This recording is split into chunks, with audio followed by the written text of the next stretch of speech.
관용적인 세포,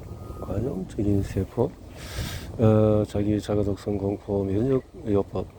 내가 생각하는 것은 당신도 생각할 것이다.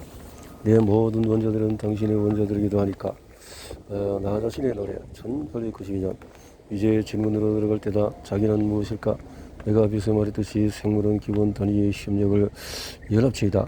세포들의 의회이다. 그런데 그 연합체의 시작점과 끝점은 어디일까? 외래 세포가 그 연합체에 가입하려고 시도한다면 어떻게 될까? 어떤 신분증이 있어야 별탈 없이 가입할 수 있을까?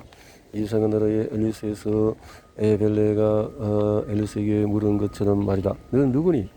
해저의 해면동물은 서로를 향해 가지를 걷다가 일단 이웃에 가까이 다가가면 더 이상 가지가 자라지 않는다. 한 해면동물학자는 이렇게 묘사했다. 다른 종끼리 아니 같은 종 개체끼리도 가정자리가 서로 접하지 않으면서 뚜렷한 경계를 이룬다. 나는 네 세포가 변형된 자기를 인지한다고 썼다. 그러나 그 말을 꼼꼼히 설명하는 온갖 의문들이 끝없이 쏟아지고 가전 수수께끼들이 튀어나온다. 이 말을 두 부분으로 나눠보자. 첫째, T세포는 변형된 자를 어떻게 알까? 다시 말해서 바이러스나 세균의 펩타이드가 있을 때 표적을 숨기고 자기 펩타이드가 있을 때는 저기지 말아야 한다는 것을 어떻게 알까? 세포는 모든 자기 펩타이드를 갖고 있는데 먼저 자기 문제를 살펴보자. 언뜻 보면은 조금은 억지스러운 문제 같기도 하다. 사람은 다른 사람의 세포가 몸에 침입하여 자리를 잡고 자기 세포인 양 애쓰는 상황을 걱정할 필요가 거의 없다. 그러나 해면동물처럼 모든 먹이 조각이 귀하고 위험이 상존하며 한정된 자원을 차지하기 위해서 영역 다툼을 하는 등 경쟁이 일상적인 더 원시적인 다세포 생물에게는 다른 자기의 침입 가능성이 사소한 문제가 아니다. 그런 생물은 질문을 해야 한다. 내가 끝나고 네가 시작되는 지점은 어딜까? 그런 생물의 자기는 경계가 엄격하게 정해져야만 존재할 수 있다. 그런 생물은 자신의 세포 하나하나에 끊임없이 물어야 한다. 넌 누구니? 세포학이 탄생하기 오래전에 아리스토텔레스는 자기를 존재의 핵심이자 몸의 영혼의 통일체라고 보았다. 그는 자기의 물리적인 경계가 몸과 그 해부 구조를 통해서 정의해진다고 주장했다. 그러나 자기는 정치는 물리적인 그릇과 거기에 담긴 형이상학적인 실체의 통일체라고 보았다. 최근 들어서 과학은 개인의 몸과 우주적인 몸의 이 같은 무한함을 연상시키는 양상을 생태계에서 발견해 왔다. T세포 같은 도전과제를 던져보자. 수화일자 대기자. 그런데 단백질 오웬의 농장에서 살기 때문에 암소가 떼들어 수소 두 마리에게 수정형 쌍둥이를 낳는 사실을 알고 있었다. 건지 암소는 각각 건지 수소와 해리포드 수소를 아비로 둔 쌍둥이를 임신할 수도 있었다. 감기 동안에 두 수컷에게 수정될 수 있기 때문에 건지 수컷과 해리포드 수컷의 수정을 통해서 태어난 쌍둥이는 태만을 공유한다. 그러나 저 결과는 서로 다르며 항원도 서로 다르다. 대개 쌍둥이 아닌 건지의 암소는 해리포드 소의 피를 거부할 것이다. 그러나 오해는 태만을 공유한 이 희귀한 쌍둥이는 그런 거부 반응을 전혀 일으키지 않는다는 것을 알아냈다. 마치 태만이 있는 무엇인가가 태아의 면역계에 다른 쪽 쌍둥이의 세포를 관용하라고 가르치는 듯했다. 오해의 개념은 대체로 무시되었다. 그런데 이런 금지 구멍은 어디서 생겨났을까? T세포 같은 면역세포는 어떻게 자기 단백질을 일테면 적혈구나 콩팥세포의 표면에 있는 항원을 외래의 것이라고 공략하지 않기 위해 일련의 실험을 통해서 답이 나왔다. 이런 메커니즘 중에 하나는 조절 T세포라는 별남에서도 수수께끼 같은 세포가 관여한다. 조절, 활발한 면역력을 제공하고 염증을 자극하는 유형의 세포와 이런 과정을 약화시키는 유형의 세포 조절, 세포. 낯선 이의 공격이 여성의 몸에 가해졌다. 면역계가 자신의 공격의 몸에 따라서 온몸의 피부가 얼룩지면서 딱딱해지기까지 했다. 얼룩은 어떤 보이지 않는 힘이 당기는 양뼈의 윤곽이 드러나러 팽팽해지면서 번질거렸다. 입술도 딱딱해지고 흉도 투성이가 되었다. 그녀는 면역 제재와 함께 염증을 줄이기 위해서 코르티코스테로이드를 처방받았다. 근데 후자는 저증을 일으켰다. 마치 랩으로 온몸을 칭칭 감는 것처럼 내 피부가 날 꽉 억제하는 것 같아서요. 다음에 만난 환자는 전신 홍보한 루푸스를 앓고 있는 남성이었다. 줄여서 그냥 루푸스라고도 한다. 이 병명의 늑대는 뜻에서 나왔다. 로마 의사들이 이 자기 독성 공포로 생긴 피부 병터에서 늑대에게 물린 자국을 떠올렸거나 루푸스, 자가 독성, 이런 것들. 암들은 다양하지만 몇 가지 공통점이 있다.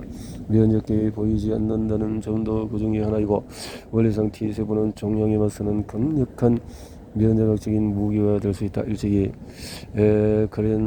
클레던스 리틀과 피터 고어가 1930년대에 보여주었듯이 종양을 유전적으로 맞지 않는 생쥐에 이식하면 이식 대상자 생쥐의 T세포는 종양을 외래의 것이라고 거부한다. 그러나 리틀과 고어가 선택한 종양 수용 체계는 전혀 들어맞지 않는 것이었다. 종양의 표면에는 외래에서 온 것임을 즉시 알아볼 수 있고, 따라서 빠르게 거부 반응을 일으킬 수 있는 MHC 분자가 표면에 제시되어 있었다. 더 최근에 에밀리 화이트의 사례에서는 자신의 백혈병 세포의 표면에 있는 단백질을 인식하도록 CAR T세포를 변형시켰다. 그러나 사람의 암 대다수는 면역계에 훨씬 더 미묘한 도전과제를 제시한다. 노벨상 수상 암생물학자 히럴드 바머스는 암을 우리의 정상자의 일그러진 판본이라고 했다고 실제로 그렸다. 두 번째로, 공격적으로 사람에게 임상적으로 병을 일으키는 암세포는 진화 과정을 통해서 생긴다는 점이다. 선택, 진화. 암이 자기의 친족인 동시에 면역적으로 보이지 않는다는 이 양면성을 띤 문제는 종양학자의 숙적이다. 암을 면역학적으로 공부하려면 첫 번째로는 면역계에 다시 보이지 않도록 만들어야 하고, 그리고 두 번째는 면역계가 정상세포를 부수적으로 파괴하지 않으면서 공격할 수 있도록 암 투여였던 결정인지를 찾아야 한다. 스티븐 로젠버그의 실험은 이 양적 도전 과제들을 극복할 수 있음을 깜빡거리면서 보여주는 초기 표지판이었다. 종양이 면역학적으로 검출 가능해짐으로써 T세포가 종양을 죽일 수 있다는 사례들이 몇 건 나타났다. 그런데 암세포는 정확히 어떤 방법으로 투명성을 획득했을까? 정상인 몸이 자신을 향한 공격을 막기 위해서 사용하는 바로 그 메커니즘을 이용할까? 장어 면역을 막는 방아쇠 잠금 장치를 활성화하는 것일까? 앨리스는 면역 반응에 저항한다고 잘 알려져 있는 종양을 생쥐에게 이식했다. 예상대로 종양은 모든 면역 거부 반응을 회피하면서 완강하게 자랐다. 면역. 수십 년이 흐른 동안에 두 가지 새로운 말초 관용 체계가 발견되었고, 불활성화 가능성에 대한 조사가 이루어졌다. 이런 체계들은 T세포와 CTLA4의 결합에서 T세포를 무력화한다. 정상세포에 있는 BDL1은 그 세포를 보이지 않게 만든다. 무력화와 투명성의 조합, 어딘가가 몸이 자기 자신을 삼키는 것을 막는 쌍둥이 메커니즘이 들어있다. 현재 우리는 암이 이 두 메커니즘을 이용해서 면역 공격을 회피할 수 있음을 안다. 본질적으로 일부 암세포는 BDL1을 발현한다. 이 연구로부터 새로운 영의 약물이 탄생했다. 그러나 이런 약법들도 나름의 한계가 있다. 방아쇠 잠금 장치를 끄면 공격하고자 날 때는 활성화된 T세포가 정상세포까지 공격할 수도 있다. 내 친구 CMP가 받은 그 치료를 궁극적으로 제약한 것은 그의 간세포를 향한 이 자가면역 공격이었다. 은일치로 내가 이 장을 끝낸 것은 월요일 아침에 피를 살펴보는 날이었다. 나는 주로 글을 쓰는 공간인 사무실을 나가서 현미경실로 향하는 복도를 걸었다. 고맙게도 복도는 텅 비고 조용했다. 나는 햇볕을 가리고 현미경을 켰다. 실온대 위에 살펴볼 슬라이드가 한 상자 쌓여 있었다. P세포들의 우주 쉬지 않는 세포들. 한 세포는 다른 세포로 눈을 이리저리 옮기면서 나는 이 저것 궤적을 생각했다. 우리의 이야기는 흘러왔다. 그러나 피는 기관들의 복합체의 체계들의 체계다. 피는 자신의 근대를 위한 훈련소. 세포가 이동할 고속도로와 새끼를 만든다. 주민들이 끊임없이 순찰을 돌고 쓰려하는 성체와 성벽도 있다.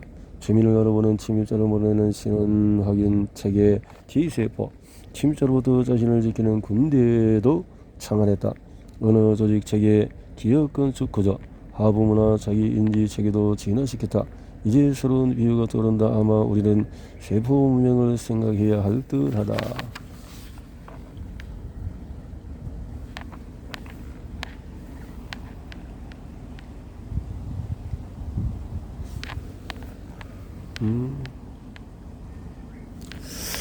제4부에 있어요. 지식은 세계적인 유행병. 이탈리아 전역에서 가장 유명한 도시 피렌체에 무시무시한 흑사병이 들이닥쳤습니다.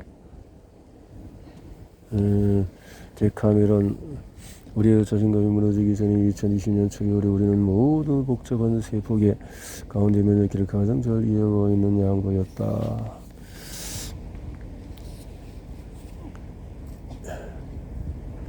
기침을 하는 남성이 시애틀의 병원을 찾은 뒤로 2년 남짓이 걸렸다.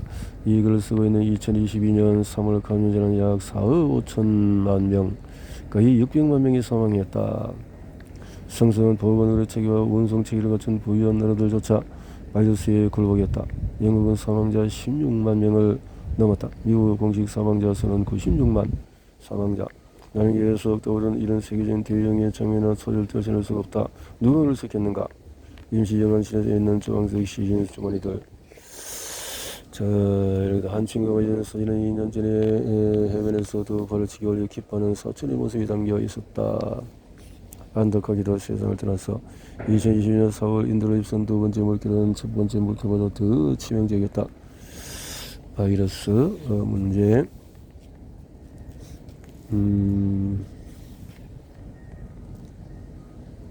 코로나19 유행병의 의학적인 수격기와 세포로 늘은 최고의 핵심이 놓이는 이유가 무엇인지 의아해야 할 독자도 있을 것이다. 그 이유는 세포학의 그 의학적인 수격기의 핵심이기 때문이다. 세포 그 상호성에 관해서 우리가 이해한 모든 것을 다시 살펴보고 낱낱이 분석해야 한다. 2020년 코로나19을 했을 때의 중증으로 진행될 가능성을 높이는 유전자를 찾던 네덜란드 연구진은 어렴풋하게나마 답을 알아냈다. 연구진은 두 가족에게 유달리 그 병을 심하게 앓은 형제의 두 쌍을 찾아냈다. 유전자 서열을 분석하자 한 형제의 쌍이 TLR7이라는 유전자를 불활성화하는 다른 병으로 물려받은 것으로 드러났다. 유전자가 사스코브 감염의 중증에 관련하는 것을 어떻게 설명할 수 있을까? 양쪽 형제들에게 TLR7 돌림변이는 어떻게든 간에 단백질 불활성화나 기능을 약화시켰다고 여겨진다.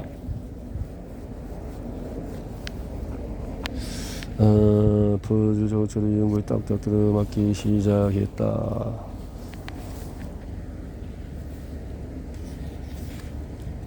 바이러스는 왜 어떻게 면역 오버를 일으킬까 모른다. 어떻게 세포의 인터페론 반응을 강탈할까? 단서가 몇 가지이긴 하지만 결정적인 답은 없다. 발행 시기가 문제일까? 초기 단계에서는 반응을 보이지 못하다가 나중 단계에서 과다 활성을 띠는 것은 주된 문제일까? 모른다. 감염 내 세포 바이러스 단백질 조각을 검출한 T세포는 어떤 역할을 할까? 바이러스 감염 증세가 심하지 않도록 어떤 보호를 할 수 있을까? 과학은 진리를 사냥한다. 제이디 스미스의 한글에서 잊히지 않는 이미지가 있는데 찰스 디킨슨과 자신이 창조한 모든 캐릭터들에 둘러싸여 있는 만화이다. 잘 맞지 않는 조끼 차림의 중점을 쓴 이 섬이라는 모습. 이제 다른 캐릭터를 상상해보자. 캐릭터는 반쯤은 유령 같은 존재들에게 에워싸여있다.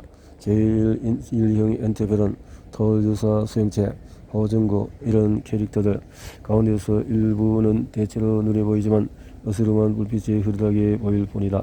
나는 이런 상황에 들어맞는 이름을 가지고 있다. 세계적인 유행병원에서 할 수 있는 다른 이야기도 있다. 의기양양한 이야기는 이런 식으로 전개가 된다. 시애틀 병원에 온 지 1년도 채 되지 않은 시점이었다. 이런 백신들 가운데 상당수는 과학적으로 변형한 mRNA를 이용하는 식으로 완전히 새로운 방식으로 면역을 유도한다. 이 역시 면역세포가 어떻게 외래 단백질을 검출하고 어떻게 감염물을 치는지를 수십 년 동안 연구해서 쌓은 지식에서 나온 것이다. 그러나 이 의기양양함은 사망자가 600만 명을 넘는다는 사실 앞에서 무너진다. 뭔가가 무너진다라는 것은 문제가 있다라는 거겠지요.